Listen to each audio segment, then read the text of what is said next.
Bolsonaro lota Maracanãzinho no lançamento de sua candidatura. Em evento emocionante, o presidente convocou seus eleitores para lotarem as ruas no 7 de setembro. E eu, como apoiador do presidente Bolsonaro, preciso publicamente fazer um agradecimento a Tabata Amaral. Que divulgação. Ela podia trabalhar com promoção de eventos, né?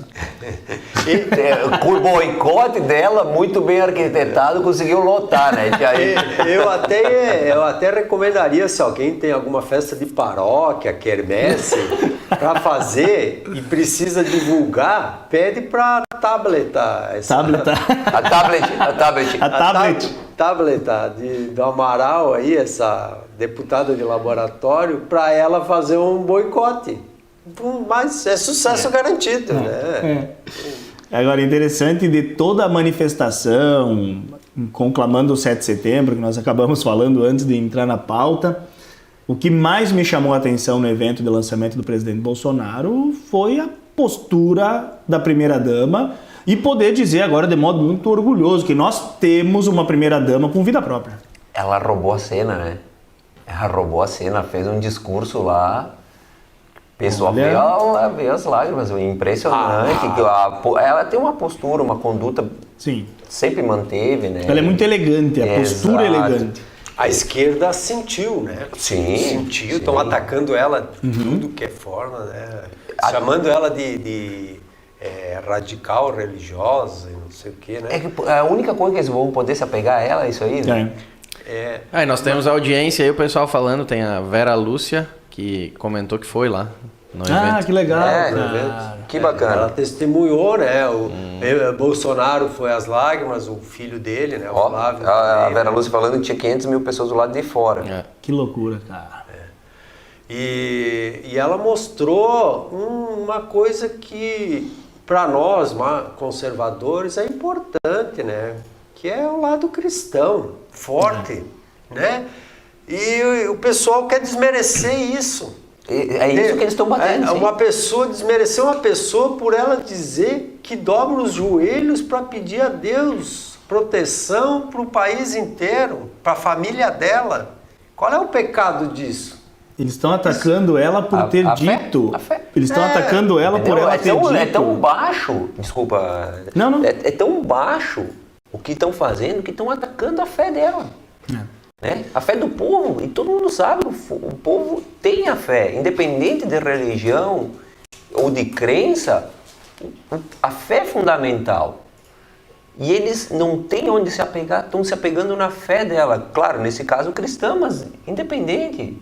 Né? É um sentimento puro. Mas aí é uma intolerância religiosa do bem. Toda intolerância deles. É o ódio do bem, todo o ódio do bem. Intolerância religiosa do bem. Mas eles estão atacando ela por ela ter dito que o presidente Bolsonaro não é o presidente do país. Que o presidente do país é Jesus Cristo. E que ele é um membro, um instrumento de Deus. Mas sem sombra de dúvida. Quem acredita em Deus entende que a postura dele, ou que ele está lá numa missão para isso. Por isso.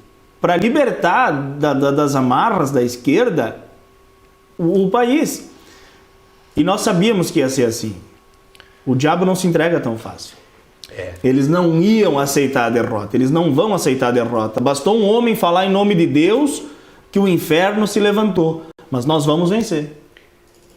Bolsonaro está numa missão, né? Se vocês analisarem com calma, vocês vão chegar à mesma conclusão que eu. Ele, como militar, ele está numa missão.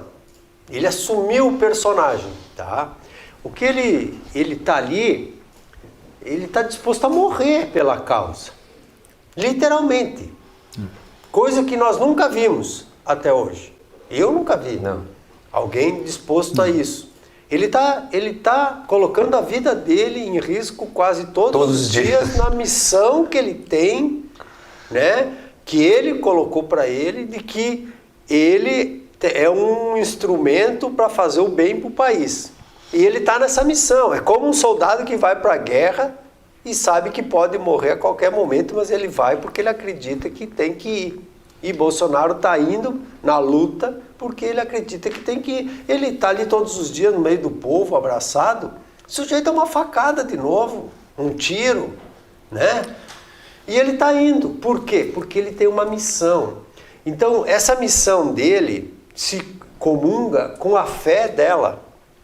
Eles juntos formaram, que nem a gente fala na tempestade perfeita, né? Eles formaram um bloco familiar aí com uma missão, entendeu? Então ela como uma esposa religiosa e fica dando força para ele nessa missão dele. E ele está de corpo e alma.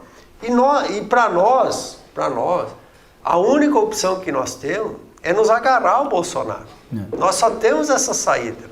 Porque, do contrário, o ladrão, ele quer voltar para o poder, ele quer para acabar de vez com o país. Ele está rancoroso, ele está com um discurso de 20 anos atrás, ele está totalmente desconectado da realidade. E está falando, né?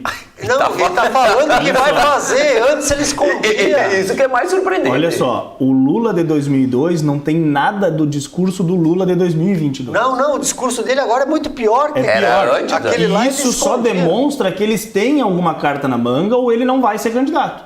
Porque não é um discurso que agrega votos. Olha o discurso que... Gente, parem para analisar aquele discurso dele dessa semana. É uma coisa muito simples. Ele reclamou nos microfones que não tinha uma pessoa para abrir a garrafa de água dele. Vocês estão entendendo o significado disso? Que ele disse que a partir do ano que vem, ele diz que vai ser eleito, aí como presidente ele vai ter pessoas para abrir a garrafa de água dele. Vocês estão entendendo o que isso quer dizer nas entrelinhas, na cabeça do psicopata? Ele quer o poder... para ele, para ter benefício, para ter regalias, para a nação servir para ele. Ele quer se servir da nação. Ele quer se servir da nação e não ele servir para a nação. O que o Bolsonaro está fazendo, o Bolsonaro está entregando a vida dele para o poder. A prova de que o Bolsonaro está entregando a vida dele, que é isso que o Gilmar falou, é que ele poderia resolver isso em 20 minutos numa reunião com os líderes partidários, lotear o Brasil com a imprensa e ele era reeleito numa boa, tava todo mundo certo. Cara, se ele quisesse poder, ele faria isso. É três classes. É a mídia, a grande mídia, que tu compra. A classe artística, que tu compra, porque já se mostraram que são os vendidos, que todos que se revoltaram contra mamavam na Lei Rouanet. E a classe política, que não precisa falar, né? Que sempre mamou e está esperneando porque acabou a fonte. Fechou o cofre. Né? E só não estão gritando mais porque esse fundo eleitoral aí veio para dar um sossego para eles. Que eles deveriam estar seco. Porque se dependesse do Bolsonaro, muito bem lembrado, que o Bolsonaro vetou o aumento do fundo partidário, tá? O fundo eleitoral. Então é bom lembrar isso, que a população já esquece. Então é bom lembrar. Eu tenho uma frase do Lula essa semana que demonstra quem é o descondenado. Ele disse que quando ele trabalhava, ele nunca trabalhou na vida, mas quando ele batia cartão até perder o dedo... Quando ele trabalha, quando é que foi isso? Na outra vida? Na outra vida, eu acho. Na outra vida. Mas ele disse que quando ele ia pro emprego, vou mudar a frase, né? Quando ele ia pro emprego dele, ele torcia para dar enchente, para não precisar ir trabalhar. Ele falou que ele torcia para as pessoas perderem as suas coisas em casa, para os pobres serem atingidos pela água. E nós moramos, para quem não é de Encantado, nós moramos numa cidade que é atingida pelas cheias com muita frequência, uma vez por ano, a cada 2 anos.